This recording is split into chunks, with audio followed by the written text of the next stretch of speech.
There's two different types of people in this world. Those who are against video game piracy, and those who are ready to sell their flags and sell the Pirate Bay for all of their latest releases. But if there's one thing that we can all band together as a community and hate in unison, it's gotta be anti-piracy software, just like denuvo. It's like that weird uninvited middleman that sometimes makes the gameplay experience worse, even for the people who are buying the games legally. So denuvo's been trying to repair their image in the eyes of the public lately. They've been a lot more active on Twitter X, just sharing memes here and there, and they even opened up a Discord server as well. But unfortunately, I don't think things have been going pretty well for them because they have just been getting bullied non-stop on social media. At this point, they're a pretty well-known company that a lot of the major studios use on some of your favorite games, and denuvo's always been like the biggest thorn on any pirating enthusiast side because, for the most part, their stuff works. They actually make video games a lot harder to crack. Sometimes it takes a long time, sometimes it doesn't. It all depends on the type of video game and how they implement it, but denuvo's managed to develop a pretty bad reputation with the community overall. Not just the pirating enthusiasts, because of the way their software really just affects everybody. A good example for this was the time they actually had a domain issue all the way back in 2021 that made a lot of the games that were using denuvo at the time completely unplayable on Steam until they managed to finally get around to fixing it. So your single player game offline experiences were not really yours, you really couldn't play them until they decided to fix it and make it okay for you to be able to play them. And obviously this raised a lot of concerns with people who own video games because if you pay for a game that's in your library that you own, you should have the ability to play that game and it shouldn't be dependent on another company doing online verifications. And another reason, which is the main reason why people hate it when they see that their games that they bought legally is using denuvo, is because they affect game performance. This type of anti-piracy middleware that's running deep in your operating system actually does have an impact on game performance. Since it's known to increase loading times, it can increase CPU usage, and can even cause frame drops too. Like one of the most popular cases was Tekken 7 on the PC, where the game would just start dropping frames mid-fight, even on higher end builds. And that case was such a big issue that it actually started a back and forth between denuvo stating that the stuttering was being caused by specific character moves in the game, meanwhile the director of the Tekken series, Katsuhiro Harada, was saying that it was actually caused by the encryption program, the Anti-Tamper 3D Party middleware, aka denuvo. And there's actually been a lot of reported cases of pirated versions of the game like Resident Evil Village or even Star Wars Jedi Survivor running better on their cracked versions that doesn't have denuvo versus the official version of the game. Denuvo is just one of those things that the player, we're just gonna hate it no matter what, right? Because it doesn't really benefit us in any way. It's kind of like microtransactions. Sometimes there are necessary evil that benefits the game studio, but it ends up affecting us in the end. But the thing is that denuvo's been on this weird track lately of trying to prove to the players that their invasive anti-piracy software is actually a good thing for gamers and that we should actually want their stuff in our games because it makes the games better at the end of the day. Like they've been posting a few memes here and there trying to sell the idea that their software has absolutely no impact on game performance.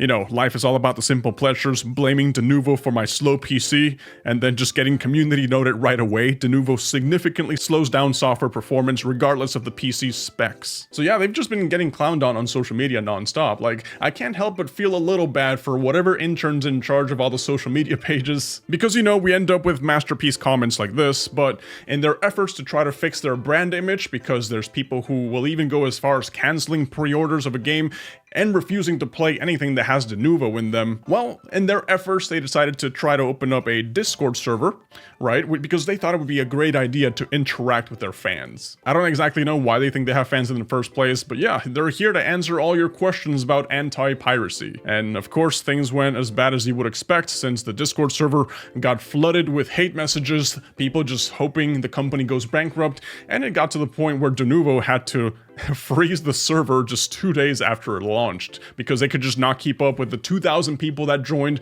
just to hate and dunk on the company. Loot boxes are surprise mechanics, piracy is a surprise discount. And again, it always just brings me back to this quote from the CEO of Valve, Gabe Newell, that says, "The easiest way to stop piracy is not by putting anti-piracy technology to work, it's by giving those people a service that's better than what they're receiving from the pirates." But in this specific case, it's like they truly have to believe that they're the good guys in all of this, and and that they're actually offering something good to the community for them to think that opening up a Discord server for their fans was a good idea. So the denuvo people say that they're just misunderstood. You know, they're saying that they only got a bad reputation in the first place because people were not willing to pay for games. That's what's going on here, right? All the very toxic and hostile views that people see on the social medias, yeah, that's just from the very few people who pirate video games, but they're genuinely a positive force in the gaming industry. That's what they're saying. Like, I really don't get this approach that they're trying to go for, where they're trying to be friendly with gamers, they're trying to be in good terms with the community, when everybody kind of just gets the picture that denuvo's a necessary evil in the industry, but it's an evil at the end of the day. It's like they want to have that sort of Opera GX Twitter personality where they just throw memes around and like the people laugh with them and all that stuff. I think that's what's probably happening here. Maybe they just want to seem more approachable in the space so more people want to work with them because, like I mentioned earlier, some people just outright refuse to play a game if it has denuvo in it. But apparently their whole marketing strategy when it comes to selling their services is just telling game studios that, you know, if they pay up and use their anti-piracy software, the revenue that they get from stopping piracy and selling more copies is going to help them make more money, and then they're going to be able to use that money to make better games. The product manager actually said this on an interview, and they said, "It even breaks my heart a bit to see how our solutions, especially the anti-piracy solution, are picked up by the community." Denuvo product manager Andreas Ullman told me earlier this year at the Game Developers Conference in San Francisco, "Because I think it's not fully understood the benefits that our solution can bring. Because preventing piracy, you can earn more through your game, which is then reinvested into making greater games. I don't have any proof for it, but probably if our solution does not exist, maybe there are some great games that never get developed." Funny how they can just go like, imagine all the great games that will never be developed because you didn't use our software.